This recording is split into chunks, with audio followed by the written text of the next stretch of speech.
Hello વિદ્યાર્થી મિત્રો, સ્વાગત છે આપનું આપની YouTube channel MB Shah commerce ઝોનમાં. ધોરણ 12 જેમની બોર્ડની પરીક્ષા ખૂબ જ નજીક આવી ગઈ છે અને સ્ટુડન્ટ્સની બહુ જ ક્વેરી હતી કે સર અમને અકાઉન્ટ સબ્જેક્ટમાં બહુ તકલીફ પડે છે. આ વિડિયોમાં હું ડિટેલ સમજાવવાનો છું. આ વિડિયોમાં 3 વસ્તુ હું રજૂ કરીશ. ફર્સ્ટ, એકાઉન્ટનું જે પેપર છે એમાં ઇમ્પોર્ટન્ટ ક્વેશ્ચન કયા છે. બીજી વસ્તુ, સેક્શન વાઇઝ કયા ચેપ્ટર તૈયાર કરવા, અને ત્રીજી વસ્તુ સેમ્પલ પેપર. હું તમને 3 સેમ્પલ પેપર અહીંયા આપીશ અને 3 સેમ્પલ પેપરમાંથી તમારું બધું જ બોર્ડના પેપરનું કવર થઈ જશે, પણ વિડિયોની લાસ્ટમાં હું તમને સેમ્પલ પેપર આપીશ. વિદ્યાર્થી મિત્રો, ધ્યાનથી વિડિયો જોજો અને છેલ્લે સુધી જોજો. તમારી નોટબુક અને પેન પણ સાથે રાખજો કે હું તમને સેક્શન વાઇઝ જે સમજાવવાનો છું એ તમે નોટમાં પણ લખતા રહેજો, તો તમને પણ એ હેલ્પફુલ થશે. ઓછી મહેનત અને વધારે માર્ક કઈ રીતે લાવવા એ જ આપણે ફોકસ કરવાનું છે આ વિડિયોમાં. સૌથી પહેલા હું તમને એક ખુશખબરી આપી દઉં. તમને બધાને જ ખબર છે કે ધોરણ 12 ની અંદર એકાઉન્ટ વિષયમાં 2 ભાગ છે. પહેલા ભાગમાં 1 થી 7 અને બીજા ભાગમાં 1 થી 6 પ્રકરણ. એની અંદરથી પ્રકરણ નંબર 1, 2, 5 અને 6 આ 4 ચેપ્ટર જો તમે ઓરમાં કાઢવા હોય તો કાઢી શકો છો. તો જે સ્ટુડન્ટ્સને અત્યારે તૈયારી ઓછી છે, અધરવાઇઝ જે સ્ટુડન્ટે પ્રોપર ચેપ્ટર ઉપર ફોકસ કરવા છે, તેવા સ્ટુડન્ટ્સ માટે આ 4 ચેપ્ટર જો તમે અત્યારે ઇગ્નોર કરશો અને બાકીના 7 + 2 9 ચેપ્ટર પ્રોપર કરશો તો તમને વાંધો નહીં આવે અને સારું પરિણામ મેળવી શકશો. વિદ્યાર્થી મિત્રો, ધ્યાનથી વિડિયો જોજો. હું દરેક સેક્શન ડિટેલમાં એક્સપ્લેન કરીશ અને જો તમને એવું લાગે કે આ વિડિયો તમારી માટે હેલ્પફુલ છે તો વચ્ચે લાઈક કરજો અને સબસ્ક્રાઇબ કરવાનું ભૂલતા નહીં. વિદ્યાર્થી મિત્રો, ધ્યાન રાખો. તમારી પહેલા પેપર સ્ટાઇલ છે જેમાં સેક્શન A છે જેમાં 20 MCQ, સેક્શન B છે જેમાં 10 VSQ. આ 30 માર્કનો જે પોર્શન છે એની માટે હું તમને એવું સજેસ્ટ કરીશ કે જે તમારું ચોપડી છે એટલે કે ટેક્સ્ટ બુક છે એના સ્વાધ્યાયના MCQ VSQ અને પાસ્ટ યરના જે પેપર્સ હોય છેલ્લા 5 વર્ષના પેપર એના MCQ VSQ તમે તૈયાર કરી શકો છો.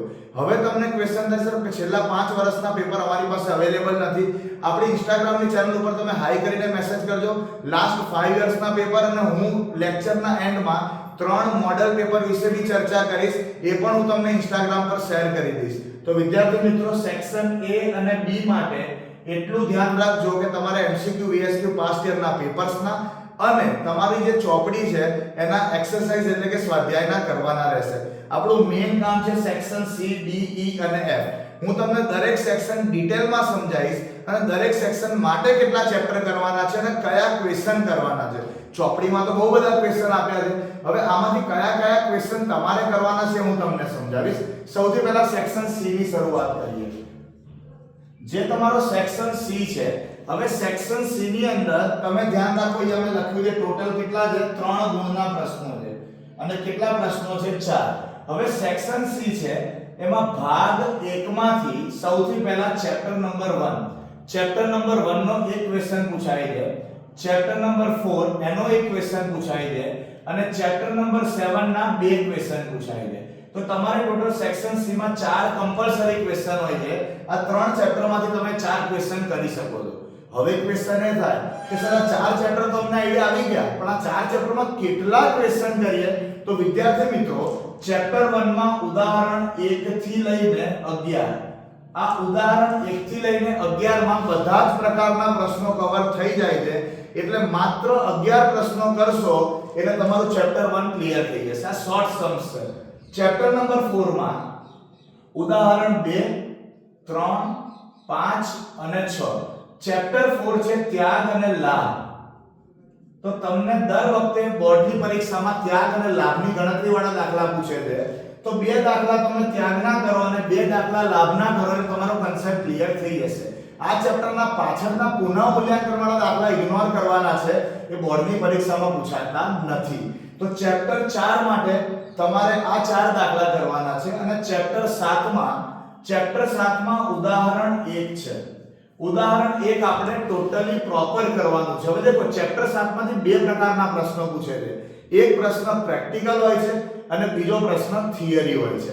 હવે પ્રેક્ટિકલ માટે જો તમે ઉદાહરણ 1 કરશો જેની અંદર બહુ બધી આમનોંધો છે, મતલબ વ્યવહારો છે, કે દરેક વ્યવહારો દરેક આમનોંધ ડિટેલમાં કરજો એટલે તમારું પ્રેક્ટિકલ પોર્શન કવર થઈ જશે.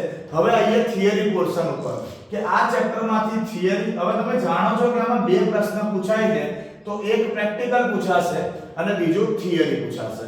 હવે ધ્યાન રાખજો, જો પ્રેક્ટિકલ અને થિયરીમાં પ્રેક્ટિકલ માટે ઉદાહરણ 1 કરવાનું છે અને થિયરી માટે તમારે હું તમને અહીંયા જે થિયરી લખીને આપું છું મોસ્ટ આઈએમપી થિયરી છે. એક તમારી છે માલ મિલકત નિકાલ ખાતું. ચોપડીની અંદર માલ મિલકત નિકાલ ખાતું દર 1-2 અટેમ્પમાં એક વખત પૂછવામાં આવેલો પ્રશ્ન છે. લાસ્ટ ટાઈમ નથી પૂછાયો તો આ વખતેના ફૂલ ચાન્સીસ છે. તો આ મોસ્ટ આઈએમપી થિયરી છે માલ મિલકત નિકાલ ખાતું. આના સિવાય બાકીઓના નિકાલ અંગેની આમનોંધ. તમે ચોપડીમાં સ્વાધ્યાય સર્ચ કરો તો સ્વાધ્યાયમાં એક પ્રશ્ન દેખવા મળશે તમને જેમાં બાકીઓના નિકાલ અંગેની આમનોંધ આપી છે. અને હવે છે ખરા ખોટા. હવે આ ખરા ખોટા ચોપડીમાં ક્યારે આપ્યા નથી પણ બોર્ડમાં ઘણી બધી વખત પૂછાયા છે. તો પાસ્ટ યરના પેપર્સની અંદર તમે જોશો તે ખરા ખોટા પણ તમે સોલ્વ કરી શકશો. થિયરી તો ઘણી બધી છે પણ સૌથી પહેલા આ 3 થિયરી મોસ્ટ આઈએમપી છે અને એઝ પર માય ઓપિનિયન તમારી બોર્ડની એક્ઝામમાં 3 માંથી એક થિયરી જોવા મળશે. તો વિદ્યાર્થી મિત્રો સેક્શન સી ની અંદર ધ્યાન રાખો. ચેપ્ટર 1 માં માત્ર 1 થી 11 ઉદાહરણ, ચેપ્ટર 4 માં ઉદાહરણ 2 3 5 6 અને ચેપ્ટર નંબર 7 ની અંદર એક પ્રેક્ટિકલ એક થિયરી પ્રશ્ન દર વખતે આ રીતે પૂછતા હોય છે. તેવા સંજોગોમાં પ્રેક્ટિકલ માટે ઉદાહરણ 1 અને થિયરી માટે માલ મિલકત નિકાલ ખાતું, બાકીઓનો નિકાલ અને ખરા ખોટા. આ રીતના તમારા ક્વેશ્ચન છે. આ રીતે તમે ઓછી મહેનતે સેક્શન સી કવર કરી શકો છો. બીજું આના સિવાય તમારી જનરલ ઓપ્શનની પેપર સ્ટાઇલ હોવાથી આપણે ભાગ 1 માંથી આ ચેપ્ટર છે, ભાગ 2 માંથી ચેપ્ટર 2 છે એના પણ 2 પ્રશ્ન પૂછશે. અને વિદ્યાર્થી મિત્રો આની માટે જો તમારે ઓપ્શન કાઢવું છે તો કાઢી શકો છો અને જો તમારે એવું છે કે ના સર થોડું જોઈને જવું છે તો પાસ્ટ 5 વર્ષના પેપરના સમ સોલ્વ કરી દો પ્લસ એક થિયરી જે ગઈ વખતે બી પૂછી હતી શેર અને ડિબેન્ચર વચ્ચેનો તફાવત લખી નાખો વિદ્યાર્થી મિત્રો. પહેલો પ્રશ્ન શેર ડિબેન્ચરનો તફાવત, બીજું ડિબેન્ચરના પ્રકાર અને ત્રીજું પ્રેફરન્સ શેરના પ્રકાર. આ 3 પ્રશ્ન કરજો એટલે એક એક માર્કમાં પણ કામમાં આવશે. પણ ફરી એકવાર કહી દઉં, હમણાં હું જે 3 પ્રશ્ન બોલ્યો એ ઓપ્શનલ ચેપ્ટરના છે. તો જે પણ વિદ્યાર્થી મિત્રોએ સેક્શન સી નોટ ડાઉન કરવું હોય પહેલા નોટ ડાઉન કરી લેજો, પછી આપણે સેક્શન ડી તરફ આગળ વધીએ. લખી લેજો વિદ્યાર્થી મિત્રો બોર્ડ ઉપરથી.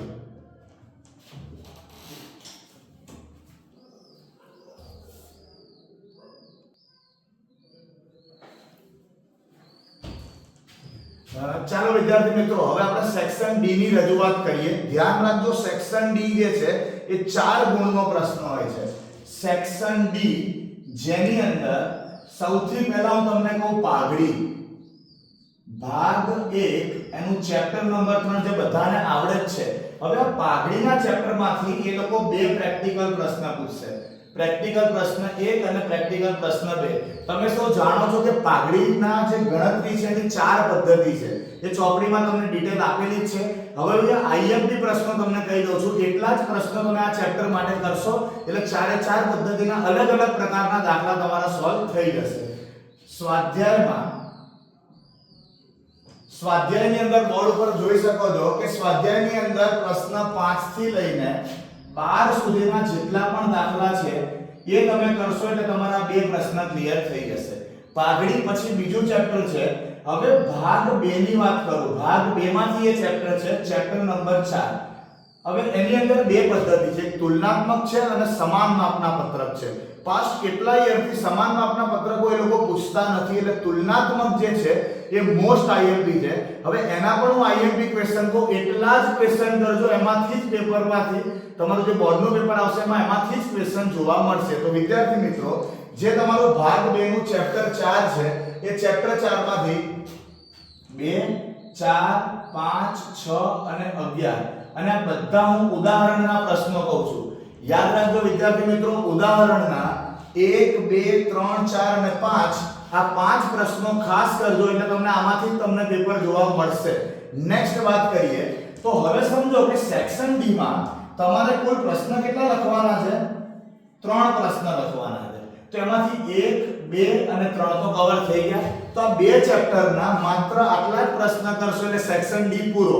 પણ ઘણા વિદ્યાર્થીઓને ઓપ્શનલ ચેપ્ટર જો કરવા હોય તો ભાગ 2 જેમાં ચેપ્ટર નંબર 5 અને ચેપ્ટર નંબર 6 આના પણ પ્રશ્નો તમને એક એક પૂછશે. જો તમારે ઓપ્શનલ ચેપ્ટર નથી કરવા તો માત્ર આ બે ચેપ્ટર કરો તો તમારું સેક્શન ડી આખું કમ્પ્લીટ થઈ જશે. વિદ્યાર્થી મિત્રો, હું તમને સેક્શન કઈ રીતે લખવા સાથે કયા ઇમ્પોર્ટન્ટ ક્વેશ્ચન છે એ પણ લખાવી રહ્યો છું. ધ્યાનથી મેં પહેલા પણ કીધું નોટબુક સાથે લઈને બેસજો. સેક્શન ડી 2 મિનિટમાં ફટાફટ ઉતારી લો, પછી સેક્શન ઈ નું એક્સપ્લેનેશન હું ચાલુ કરી રહ્યો છું. ચલો વિદ્યાર્થી મિત્રો, સેક્શન ઈ જે સૌથી ટફ પડે છે એની માટે મેં ખૂબ જ સરસ આઈએમપી ક્વેશ્ચન બનાવ્યા છે. બસ એટલા કરો તમારા પૂરા માર્ક કવર થશે. હવે હું તમને એને એક્સપ્લેન કરું છું. સેક્શન ઈ માં કુલ 3 પ્રશ્ન પૂછશે, જેમાંથી ભાગ 1 ચેપ્ટર નંબર 5 જેને આપણે ભાગીદારીનો પ્રવેશ કહીએ છીએ, એ ભાગીદારીના પ્રવેશના 2 પ્રશ્ન પૂછશે.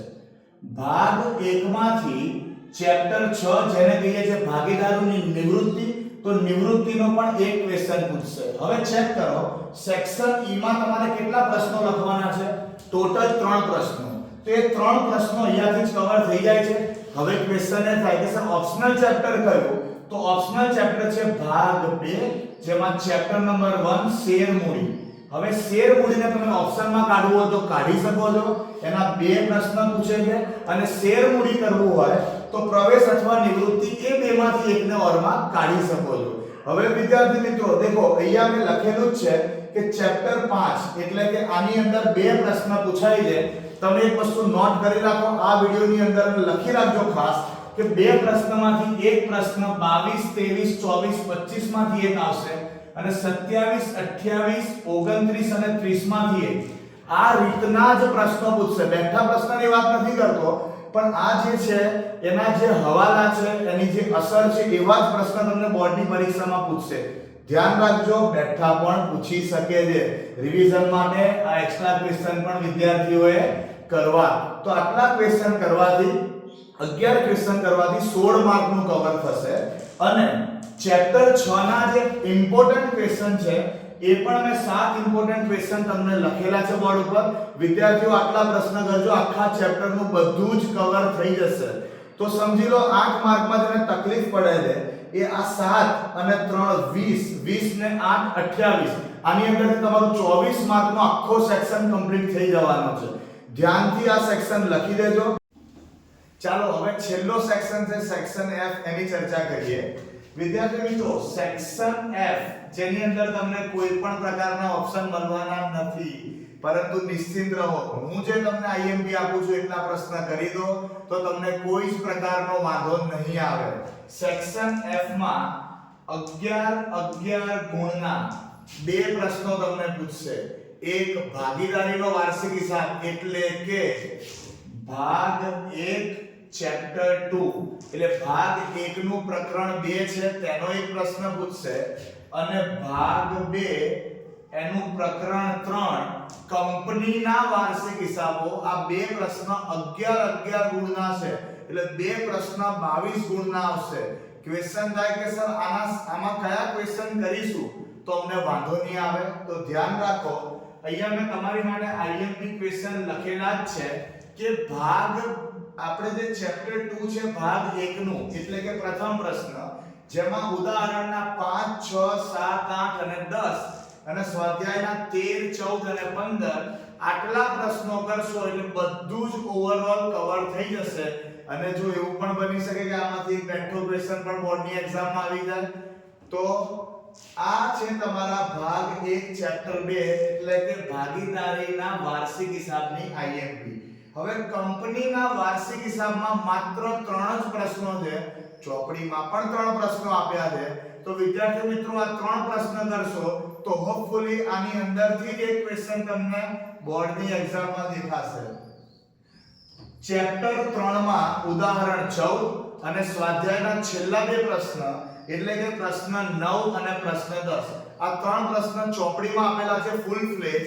તો આ 3 પ્રશ્ન કરજો તો તમને બોર્ડની પરીક્ષામાં આમાંથી પ્રશ્ન જોવા મળી શકે છે. હવે વિદ્યાર્થી મિત્રો, આ જે સેક્શન છે એનું તમે ડિટેલ લખી દીધું હશે. હવે ઇમ્પોર્ટન્ટ 2 મિનિટની વાત, દરેક IMP પ્રશ્નો ધ્યાનથી કરજો, અને કે ડિફિકલ્ટી આવે તો મને ક્વેશ્ચન પૂછી શકો છો. અને એક મોસ્ટ ઇમ્પોર્ટન્ટ વાત, મેં 3 સેમ્પલ પેપર કાઢેલા છે. 3 સેમ્પલ પેપરમાંથી ઘણું બધું તમારી બોર્ડની પરીક્ષામાં પૂછાઈ શકે છે. પાસ્ટ યરના જે સ્ટુડન્ટ્સ છે એ લોકોને અનુભવ છે કે ઘણી બધી આપણે જે આઈએમપી આપે છે એમાંથી ઘણું બધું બોર્ડની પરીક્ષામાંથી હોય છે. તો જેને પણ આ સેમ્પલ પેપર જોઈતા હોય, જે 3 સેમ્પલ પેપર મેં બનાવેલા છે, તો એ સેમ્પલ પેપર માટે તમને લિંકની અંદર Instagram નું આપણું પેજ છે, એને તમે હાઈ કરીને કરજો અને લખજો ખાસ કે 12th અકાઉન્ટ અને ગુજરાતી મીડિયમ લખજો કે ઇંગ્લિશ મીડિયમના અલગ પેપર્સ છે. તો 12th અકાઉન્ટ ગુજરાતી આટલું લખીને મને ખાલી મેસેજ કરજો Instagram પર. વિદ્યાર્થી મિત્રો, હું તમને PDF શેર કરી દઈશ અને એ PDF ની ખાસ વાત એ છે કે એની નીચે મેં આન્સર પણ સોલ્વ કરેલા છે. એટલે જે વિદ્યાર્થીઓને કદાચ ના ખબર પડે એ આન્સર જોઈને પણ તમે એનો જવાબ મતલબ એ આન્સર જોઈને પણ તમે એને સોલ્વ કરી શકો છો. વિદ્યાર્થી મિત્રો, તમારી માટે આ આખું એક્સપ્લેનેશન 12th નું અકાઉન્ટ નું હતું. સારામાં સારું પરિણામ તમને મળે એવી અમારી આશા. Wish you all the best. વિડિયોને ગમ્યો હોય તો તરત જ તમારા ફ્રેન્ડ્સને શેર કરજો. બીજા દરેક સબ્જેક્ટના વિડિયોઝ ટૂંક જ સમયમાં આવશે, જેની નોટિફિકેશન માટે બેલ આઇકન પ્રેસ કરજો અને આપણું Instagram નું પેજ અને YouTube બંનેને તમે સબસ્ક્રાઇબ ફોલો કરી દેજો. થેન્ક યુ સો મચ વિદ્યાર્થી મિત્રો. બીજી કંઈ પણ તકલીફ જણાય તરત જ મેસેજ કરજો, હું તેને સોલ્વ કરવાનો તરત પ્રયત્ન કરીશ. જય હિન્દ, જય ભારત.